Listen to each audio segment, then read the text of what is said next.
All right. Back here again. Now, why didn't I look beforehand? It is 11:13 p.m. at home and 2:13 p.m. here on the other side of the planet. Saturday the 8th, which makes it Friday the 7th at home. Now, lots to share. Oh no, where'd it go? Hold on. All right, now listen to this, you guys. This is really, really cool. Start off right off the bat with this. It's not even copy and paste, right out of my inbox. Now, do you remember the guys who were in the special forces in Angola? And the insurgents they were pursuing were getting killed by something in the swamp in the night.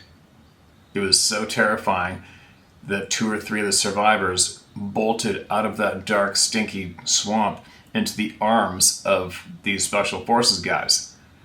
And that was George, or Jorge, George, Jorge. George, you never even you haven't told me how to pronounce your name properly yet. Next time we talk, make sure you do.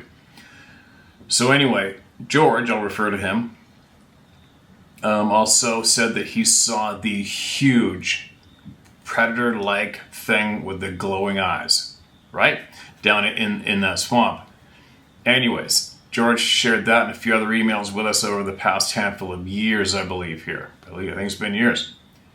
And then, remember, I think it might have been a week ago, his frickin' buddy, Paulo, who was there with him in the forces, found our channel and listened to that exact same story from George and went, holy shit, what? I was there.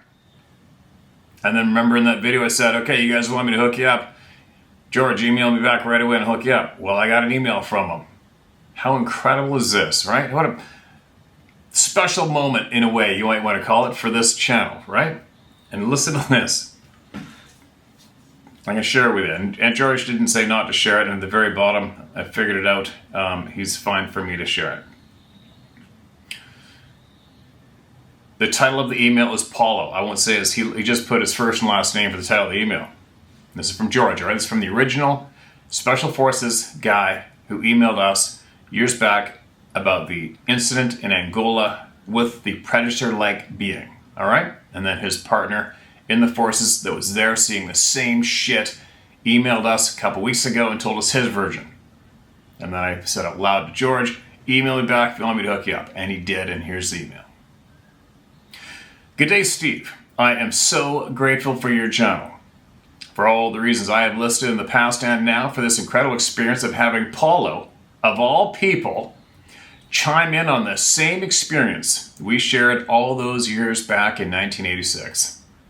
Paulo was like a persistent light that will never fade away in my life. I last spoke to Paulo when he was traffic commissioner for the then province called Transvaal. I was in Portugal following my medical career before moving to the UK. South Africa was gradually going down the drain, no place to raise a family. We first met in primary school. Then he left and I didn't see him again until he suddenly appeared in high school. We then moved on. Me going off to med school and him into the workforce. Having qualified, I then moved on to complete my obligation in the military, then called conscription, a 2-year service followed by 20 years of 1 to 3 month deployments every year. Being fluent in Portuguese, English, and Afrikaans, a Kaido instructor, bush skills, and sharpshooter, I was picked out / invited during my time there to enter the Special Forces, a 5-year contract back then, and no 20-year sentence thereafter. The only snag was that I would need to apply, pass, and make it past selections, and then work my way into being a Special Forces operator. Imagine my surprise when during my selection process, there was Paulo again. And now decades later, he resurfaces, of all places, on your channel. Surreal. Thank you, and yes, if you wouldn't mind passing me his details or mine to his.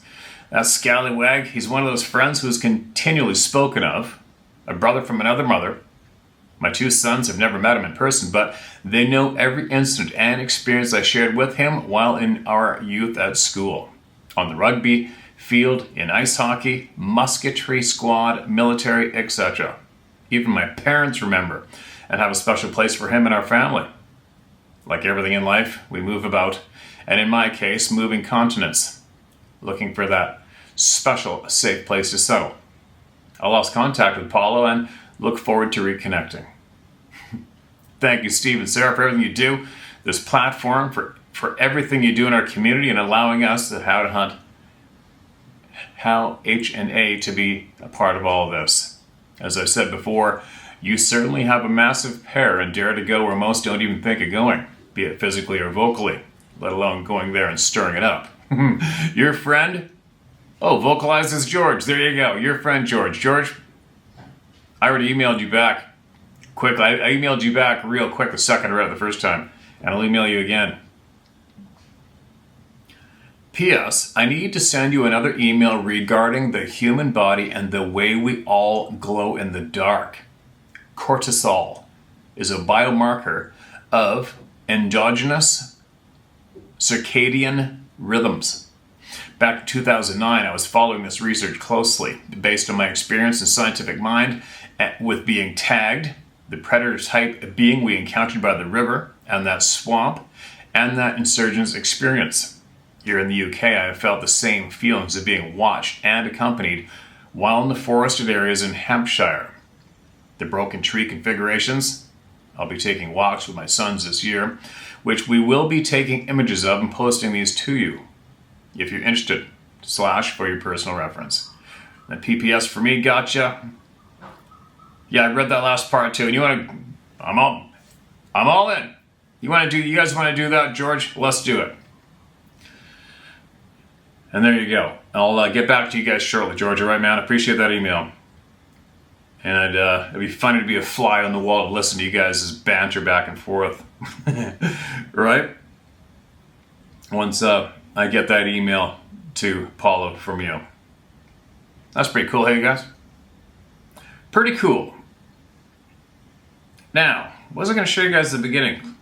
I know I haven't really shared too much from here. I don't really there's a lot of people on social media, and it's got up to the point, it's almost like, some of the shit that people share on social media, it just doesn't make sense to me. It's like, I don't know. It just doesn't make sense to me to show every single move you make with your personal life and post it for the world to see. And especially on holidays, and especially that these times, I really get it. There's a lot of people out there that can barely afford food. Why do I need to post, oh, look where I am now, look what I'm eating, and look where I am now, nonstop, to put it in people's faces or something? I don't know, I don't get it. I just don't do it. Never really think of doing that, but I will show you this video. There's this place, Sarah and I go take a quick little cab ride to the other side of the island, where the sun goes down. It's kind of cool. We met this woman, I don't know how old she is. She's old, but she's a frickin' character. Real funny. She's got her own little kitchen / home right on the water with a little deck and chairs and a table right against the ocean. And you go there and have one of her cold beers, and Sarah picks up her dog and cuddles her dog. And we have a cold beer and support her a little bit and then leave. But anyways, when we get dropped off, we're walking along the shoreline by this fisherman's village in a way. Yes, fisherman's village, I guess. And there's fresh fish everywhere. Fresh everything. There's everything. There's chopped up pigs, chickens, ducks. There's live everything you think of. Frogs, eels, lizards. Fish, shrimp, prawns, everything, right? And down in the sewage drain, which drains into the ocean, there's this frickin' lizard. I think it's a monitor lizard. And we seen him there as soon as we got here a couple weeks ago, and I just barely got him on video. And then sure enough, there I said, "Well, look down. Maybe that lizard will be down by the sewage drain again." And sure enough, there he was. So I got the camera out, and as soon as I hit record, he starts going towards the frickin' drain again. Weird. So I didn't really get to videotape him out in the open. But anyways, there's the video of him I can share.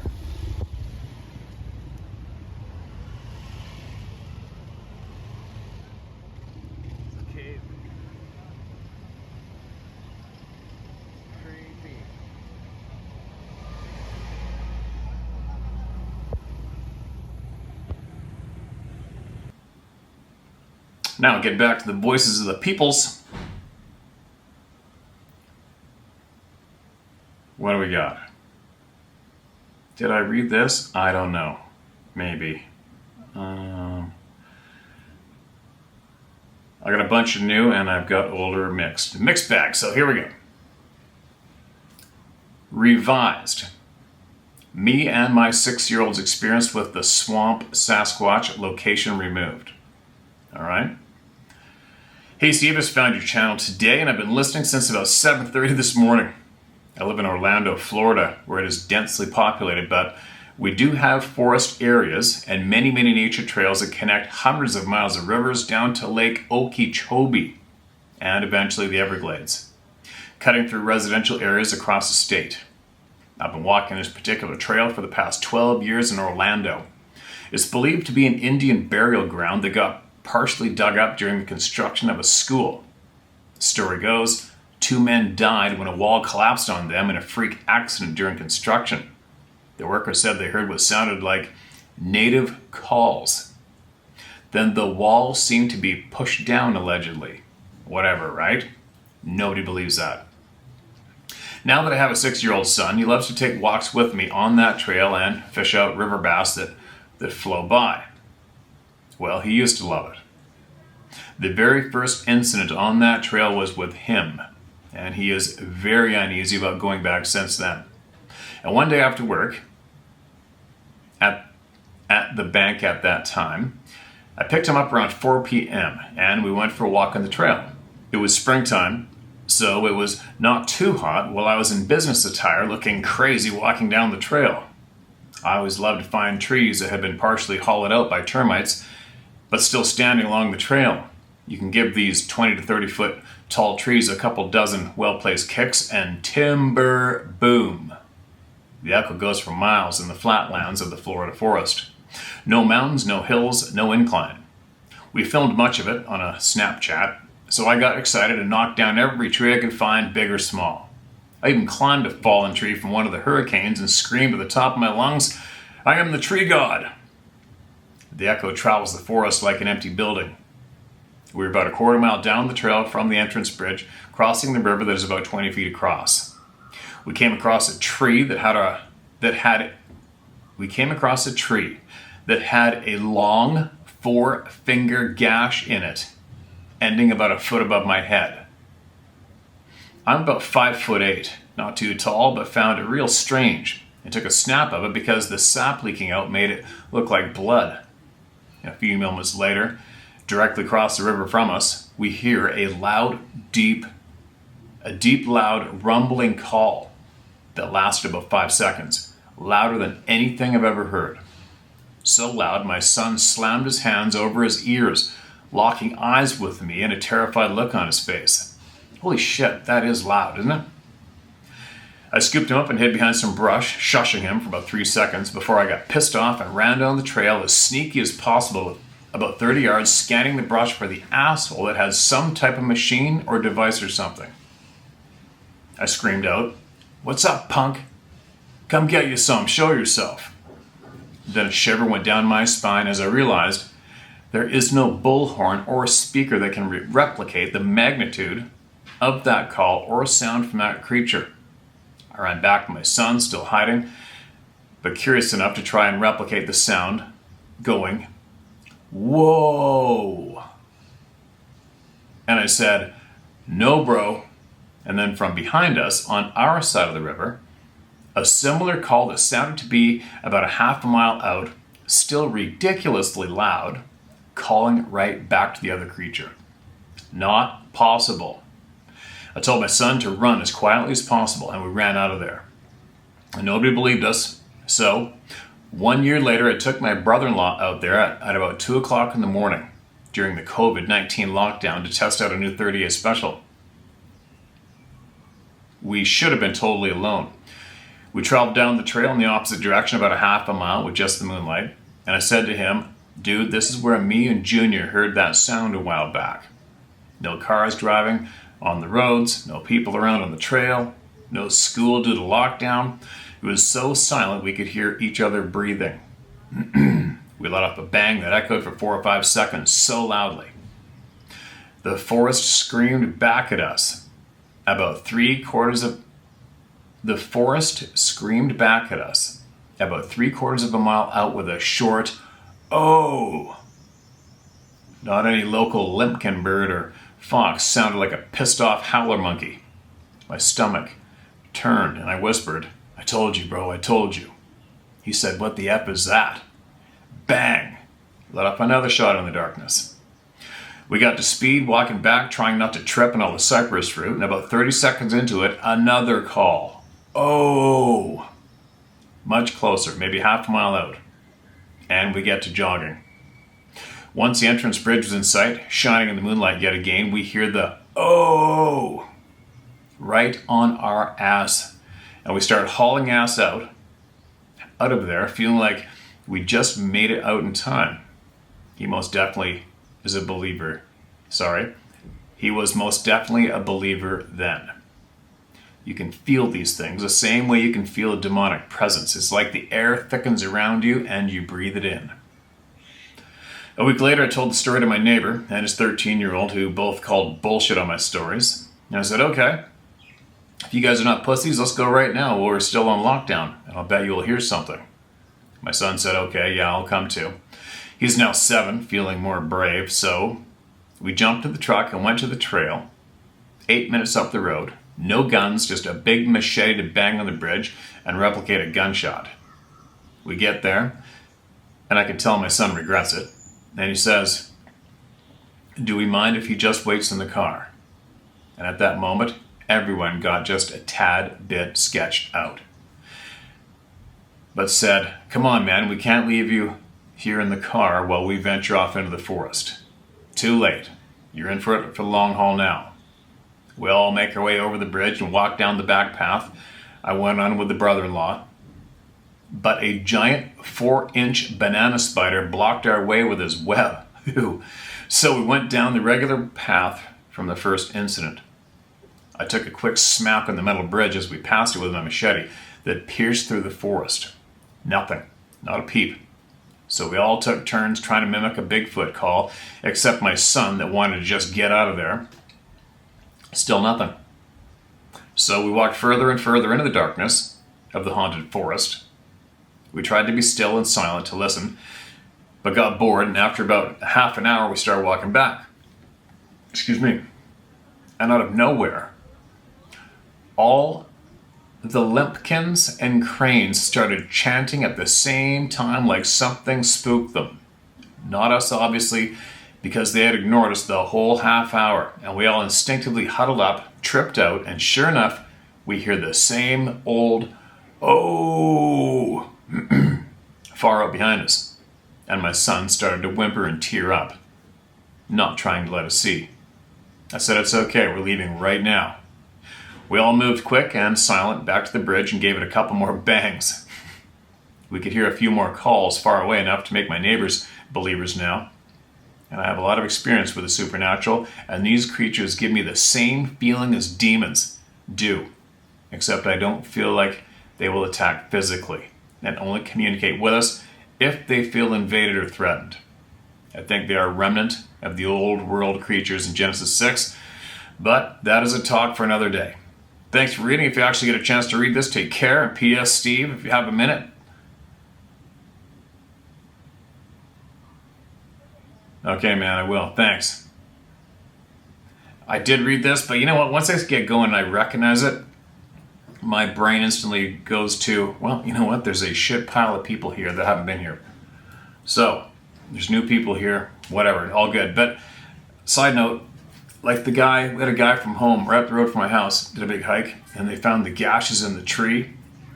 And then, said it looked like fingers, which I haven't seen before. I found a tree with all the bark peeled off. I found that way up the mountain in the middle of nowhere where there's no roads. But I threw out a quick question to that guy to see if he wanted to go hiking. I hike up there to look at those gashes with him one day if he wanted. And you just mentioned you saw gashes too. You got pictures of it. So if you're still here hanging out with us, and you can, send us that picture. I'm curious to see what those gashes look like myself, if you would. If you would. Now,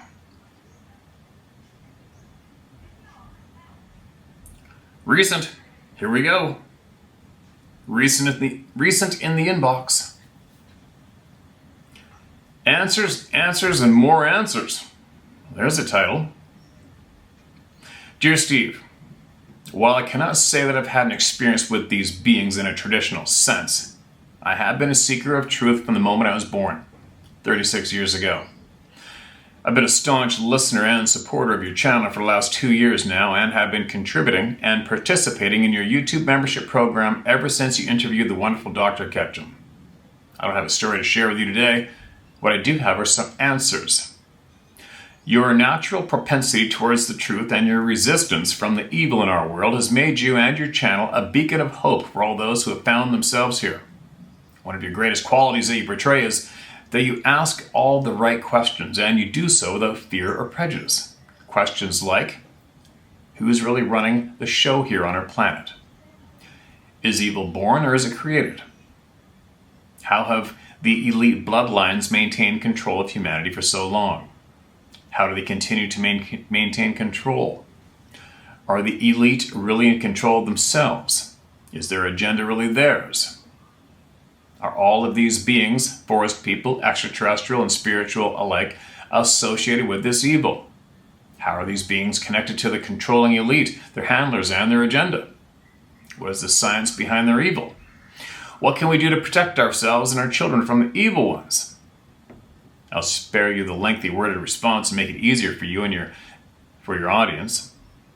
I recently finished listening to a YouTube interview with an MK Ultra survivor who answers all of these questions in a coherent and digestible way.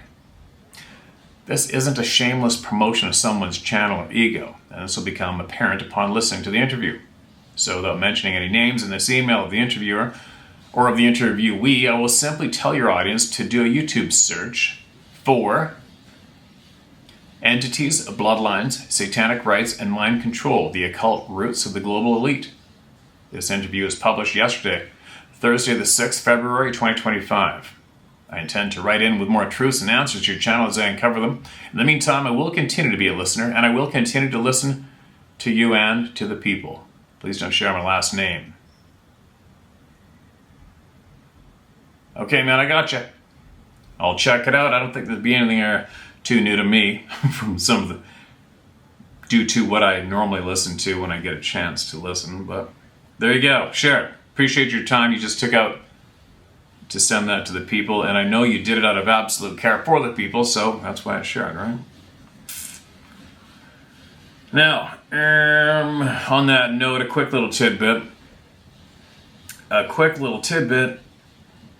We all know it's been going down south of the border from Canada, and mainly speaking, what's happened to all their literally billions of dollars. It's all coming out. The proof's there. They got the receipts. It is what it is. There's no way avoiding it. And if you don't talk about it, you're basically just a walking pickle. But anyway, and yes, I'm gonna share more emails right away. But just a quick heads up: our current Canadian criminals are now starting to produce their propaganda to turn Canadians against the U.S. Currently, right now, they started. So, if you're in Canada, don't fall for it. All right, don't fall for it. It's expected. You could easily forecast it, and they're starting. Hopefully, that's the beginning of their spiral to the end, right? But anyways, moving along. Allegheny Mountain Encounters is the title of this email. Excuse me. Can I use your name on this? I hate when somebody starts off with their full first and last name and they don't say if I can or can't share it. So let's use the first name. Hey Steve, Randall again. First, sorry for the typos last time. I didn't proofread it before I sent it. I was up all night with my father. He's 93 and he still does pretty good. And when he finally goes to sleep, I try to. I hate to tell you this, but when I can't sleep, I can put you on sharing people's encounters and I can sleep good. So thank you for that. I've been listening to you since your first days. I've been trying to share my encounters for years and just didn't get the email right until the other day. So here's another time. Once I retired, I would camp 3 months out of the summer for 5 years at a primitive spot on a trout stream at Gap on Potts Mountain. My work friends would come and fish and cook out, pitch horseshoes, darts, and drink beers till late in the night. During the week, it would just be myself, and I'd have beers, creep through, checking for food. There would be things missing.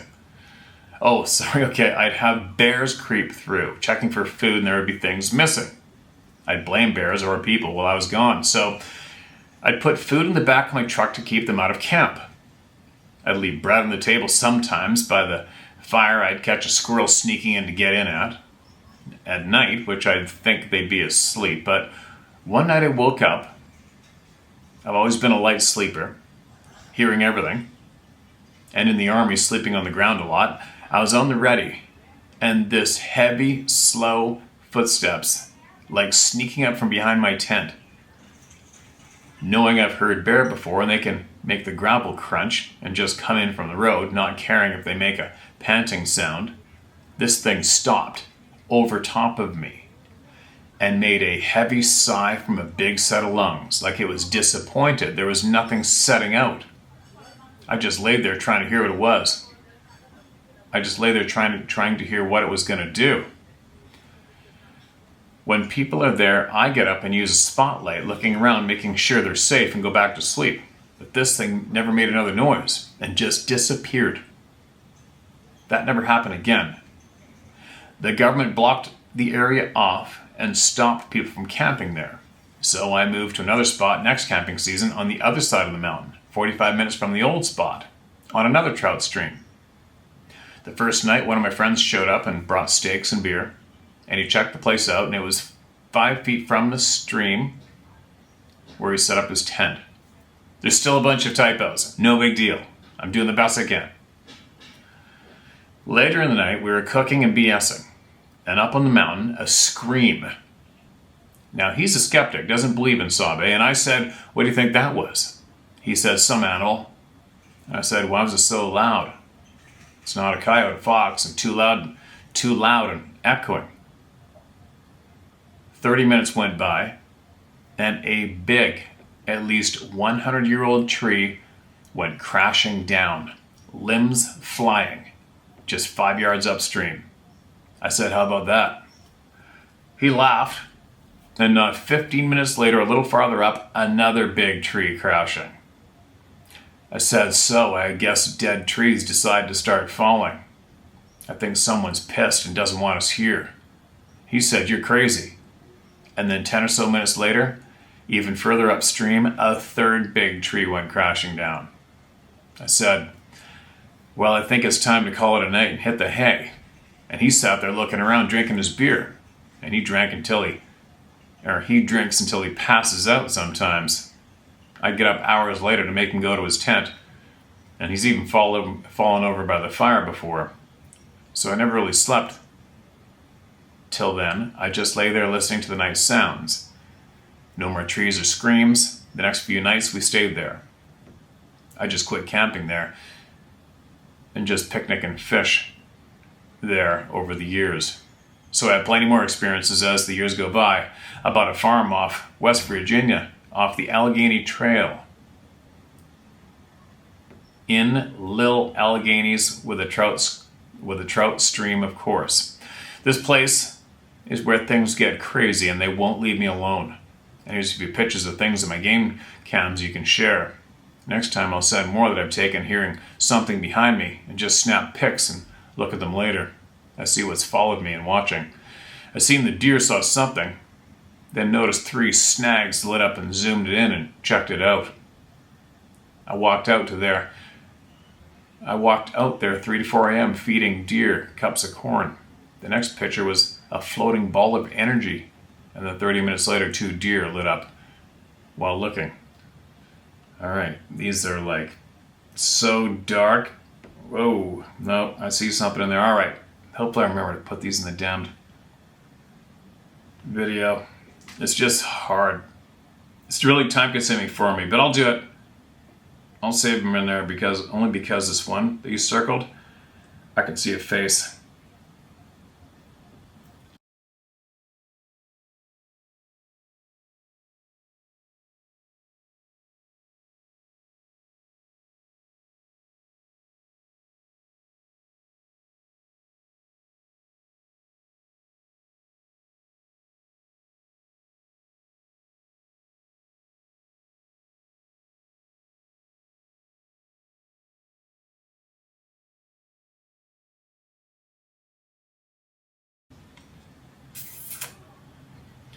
Title of this next one is Red. This is titled Sighting. Hi. I'm going to share my life-changing experience with you, but I ask for my email and name to remain anonymous for fear of ridicule, as I have already experienced with my family and friends. That sounds familiar.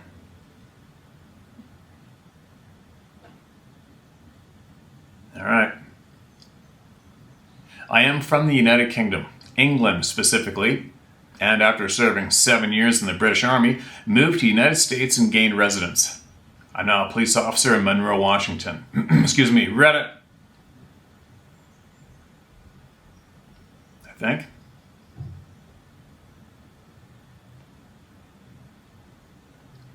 Damn, I got a mixed bag, right? All right, I'm going to keep reading, because if I did read it, it's a long time ago. A long time ago. Sorry, you guys. I'm now a police officer in Monroe, Washington. And 3 years ago, I was on duty at the end of a busy night shift. I got a call asking me to attend a property where a resident, a lone young woman, heard lots of noise coming from the yard and feared an intruder. It was roughly 4:30 a.m. Myself and another officer, who I'll call by his initials, MK, attended. The house is set about 3/4 of a mile from neighbors, and to get to the property, you have to drive up a rough track surrounded either side by dense tree cover. Me and MK arrived at the same time, and I followed him up, and we left our vehicles outside the property with the lights on. And straight away, the female came running towards us, crying her eyes out and frightened beyond belief. In between breaths, she told me that she heard someone outside her window, heard the sound of her garbage cans being moved, and heard soft grunting and groaning. To me, it sounded like a peeping Tom or a stalker preying on a young woman, so the lady took shelter in MK's car. Myself and MK moved with weapons drawn to the rear of the property and could not see anything near the house. However, the garbage cans had been tipped over. We shone our flashlights around the area, and again nothing was seen. MK went back to the car to check on the woman. I stayed and moved the cans back against the wall of the house. And just as I was finishing, I had this feeling I was being watched. The hairs on my neck shot up, and I had a tingle run down my spine. It was similar to when I knew I was being watched, it was similar to when I knew I was being watched when out on patrol in Afghanistan. The tree line was maybe 55 to 60 feet back from the house, and I had my back to it when I was shifting the garbage bin. I stood and very slowly turned around, hand to my sidearm, when I saw movement between the trees, and something, and I say something because I couldn't see it clearly because of the time of day, stood from a crouching position. It was an extremely bulky individual, and at this point I could only make out the outline, and when crouched, its head seemed to be 4 feet off the ground, and from what I could gather, its shoulders were about 5 feet wide. I yelled at the figure, I can't remember what, but MK later told me he'd heard me yell and sounding panicky. And as I yelled at this thing, I drew my sidearm and it stood. And all I can say is that it truly was massive, about 8.5 feet tall. I still couldn't see anything in great detail, I still couldn't see anything in great detail, but because rooted to the spot. He meant because you're rooted to the spot. I couldn't move. I was in the Weaver position with my Glock held up when the figure grunted. It was terrifying. His lung capacity must have been immense. MK was yelling and running around the house to get to me, and heard the grunt. The figure took off deeper into the trees, and I didn't follow. In fact, I didn't do anything except stay rooted to the spot. NK later told me he didn't see anything, but he heard the deep growl and thought I was being set on by a bear. The woman didn't stay home that night. We dropped her off at a neighbor's house. Myself and MK reported what happened to our superior officer, who recommended we get psych tested. Oh yeah, right. That really made me angry when I read that the first time. The guy's a douche. It soon spread around our colleagues that we'd seen Bigfoot, and we became the laughing stock of the PD. I decided not to mention it to my family, but the news eventually reached them, and everyone except my wife and my stepmother believed I had some sort of a mental breakdown. Lovely, right? NK left the police shortly after, and we lost touch. I'm still in the police department, but I am extra cautious when responding to calls myself and at night. I keep an AR-15 in the car with a standard loadout, and I have a 12 gauge in the boot, or trunk as you guys say, with slug rounds just in case I need it. Something that night was warning me, and it wasn't friendly at all. There you go. Yeah, that's an unfortunate one, in a way, right? You imagine that being hired as a police officer. You've been deemed responsible enough to pack a gun around to make the call which may decide the plight of someone's life, but apparently you're not quite capable of giving a straight up report of what you've seen. You know those douchebags that are in charge of the various police departments. There's probably other, if you scumbags, you cowards are listening, the ones that would rather annihilate someone's character knowing they're being truthful. You guys, maybe pick another way of doing it. Maybe just say, listen to them, give them respect, write down the report, and send it back to work. Write it down as a bear. Who gives a shit? But to belittle them blatantly just because you're scared or you've been instructed to not acknowledge it, you're a piece of shit, and you should not be in the position you're in, right? You're a coward piece of shit. Anyway, bite my lip. I think we'll chop this one off for now. Got a couple things I want to do yet with my day before it gets dark. And carry on. Looking forward to getting home. I know Sarah wants to get home. Just when I get home and get back out in the mountains and get on with what I want to get on with, which includes all of you. What else should I say? Not too much, I guess. It's weird the stuff that's going down right now. We were nonstop hearing of this being exposed, that being exposed, all this money in the United States being stolen and exposed. The Epstein files, the client list, the Diddy shit. But so far, still today, we're not seeing one guilty culprit put in handcuffs, no matter what the story is so far. You guys notice that? That's kind of deflating in a way, isn't it? Like apparently that Diddy dude, and his celebrity partners raped a lot of kids. But so far, nobody's had any handcuffs on them, right? And then you got all the global atrocities that have gone down, whether it be untested vaccinations, the COVID thing, money, billions of dollars disappearing. They've got the facts, they've got the receipts, they've got everything, but we don't see not one person in handcuffs. What's going on? Do you know what I mean? I mean, we've all known anybody who can think for themselves, which is a lot of you here, without reacting. You can think, kick back, watch, observe, take it in, figure it out for yourself, follow your gut. And we know what's up. We know what's been going down for a long time. There's no surprise of what's being revealed right now to many of us, but when's somebody going to be put in handcuffs? That's my big question. What's up? When's somebody going to be put in handcuffs? Right? When you look at how easy it is to put a regular civilian in handcuffs, shit, there's people being put in handcuffs today for making Facebook posts. I watched a video the other day of a British citizen being arrested in his driveway for reposting a post on Facebook being put in handcuffs.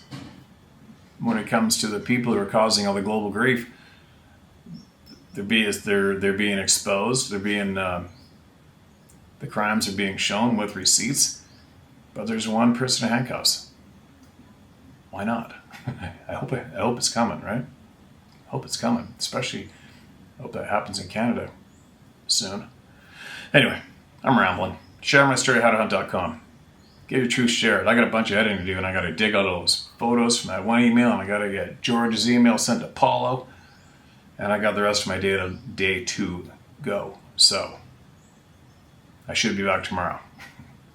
Sorry about the rambling. Sort of. Later.